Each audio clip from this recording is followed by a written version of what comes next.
नमस्ते जी, hello friends and viewers. Welcome to my YouTube channel divine astrology of Hemant Bhatt. आज हम डिस्कशन करने के लिए जा रहे हैं विविध रिलेटिव्स, क्लोज रिलेटिव्स जो हमारे जीवन में आते हैं।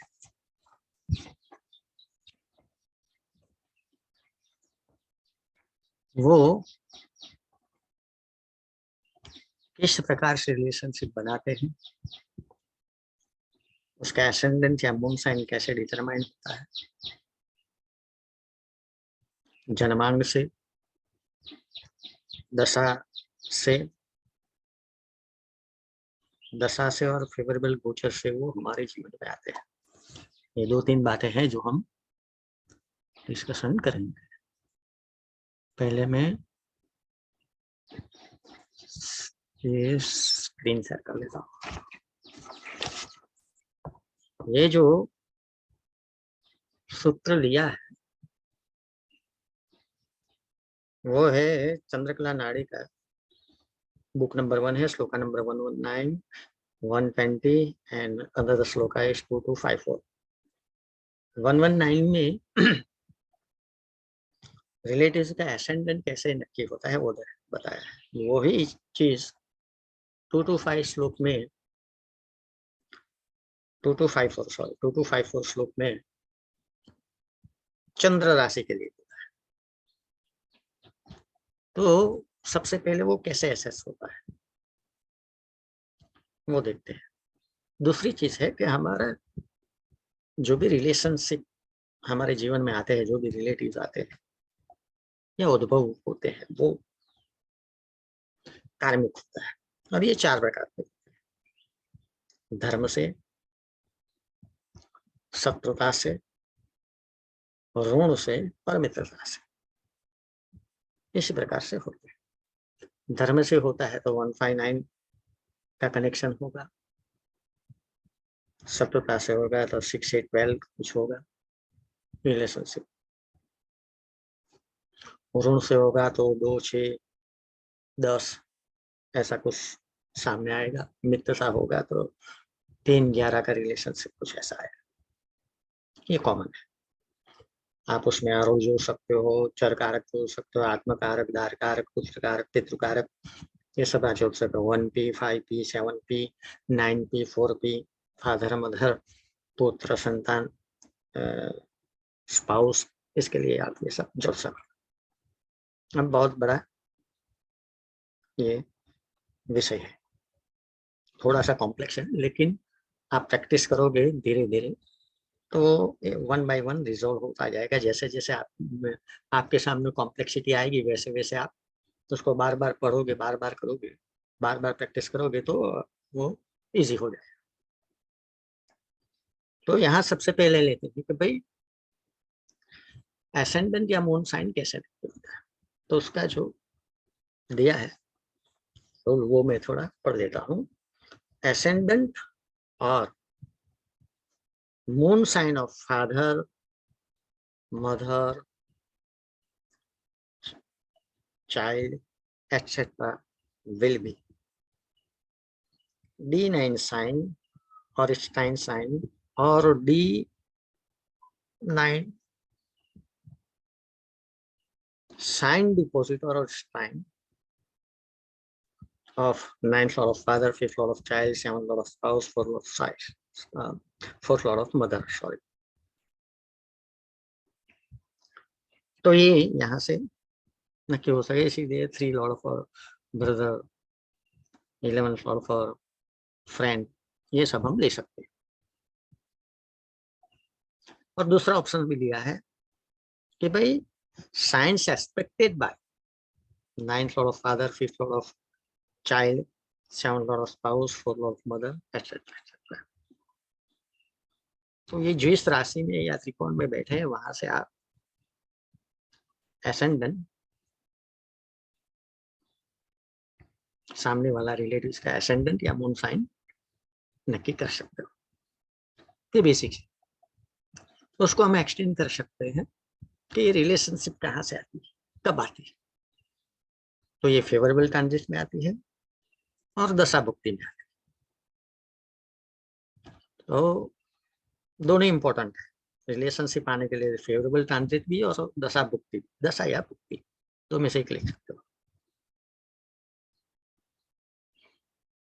तो वहीं से आपका रिलेशनशिप नक्की हो जाएगा। कुछ ना कुछ कार्मिक डेट होगा तो ये संभव में आ जाएगा, और फिर उसको हमको एक्सटेंड करना है कि भाई कौन से प्रकार की रिलेशनशिप है, धर्म की है, शत्रुता की है, सिंफुल कर्म की है, मित्रता की है, ऋण की है, ये आप डिटरमाइन कर सकते। तो सबसे पहले हम यहाँ लेते हैं फादर के चार्ट। फादर के चार्ट को हम लेंगे यहाँ, तो सबसे पहले देखते हैं कि भाई उनकी डॉटर का जन्म हुआ है 19 अगस्त 2016 में, ठीक है। तो जन्मांग में फिफ्थ लॉर्ड शुक्र कहाँ है? मकर राशि में है। नवमास में कहाँ है? मकर राशि में है। कहाँ दृष्टि कर रहा है? कर्क पे दृष्टि कर रहा है। शुक्र फिफ्थ लॉर्ड का संतान का डिपोजिटर है शनि, वो कुंभ राशि में है। तो डॉटर की मून साइन कुंभ ही है, और कुंभ के टाइम में ही एसेंडेंट है लिब्रा का, तो ये ठीक है, बैठ गया। अभी आते हैं ये रिलेशनशिप का बात, और यहाँ हम एसेंडेंट और मून साइन दशा से भी उसको एक्सटेंड, दशा से भी एसर्टेन कर सकते हैं, नक्की कर सकते हैं। ये एक एक्सटेंशन है, ये जो सूत्र है उसका एक्सटेंशन है और कुछ नहीं। और भी आप उसमें जोड़ सकते हो, लेकिन सूत्र में जो बात की है वही हम लेंगे यहाँ। उसके आगे जाएंगे तो हमारी शान पट्टी वो नहीं करनी, जो बोला है वही करें। तो जिस टाइम पे बच्ची आई, जन्म हुआ बच्ची का, उस टाइम पे फादर की गुरु और सूर्य की दशा है। गुरु संतान कारक है, सूर्य भी इसी तरह संतान कारक, तो ठीक है। अभी गोचर उसमें चाहिए,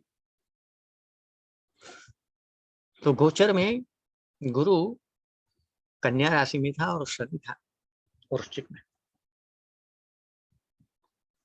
तो कन्या का गुरु फिफ्थ लॉर्ड पे दृष्टि कर रहा है, लेकिन ये वन फैक्टर का, टू फैक्टर चाहिए।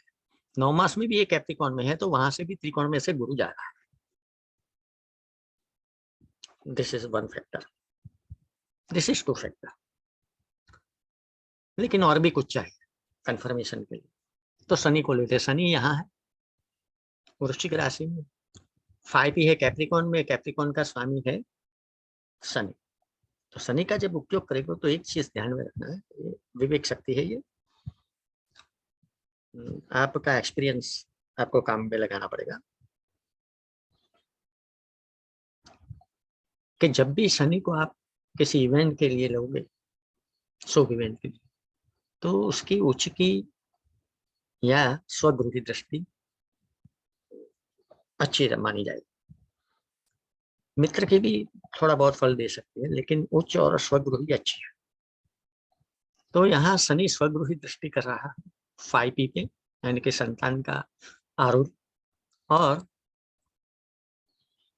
उसके स्वामी पे भी शनि उसके साथ बैठा है, शनि के साथ, गोचर का शनि शनि के साथ है जन्मांक के। तो बच्ची आ गई, चलो ये भी कंप्लीट हो गया। अभी गोचर से लेने तो गोचर, सॉरी, दशा भुक्ति से ले तो दशा गुरु की है और भुक्ति सूर्य की। सूर्य की जो भुक्ति है वो कुंभ राशि में बैठी है, और कुंभ राशि का चंद्र है इस जातिका का, बालिका का।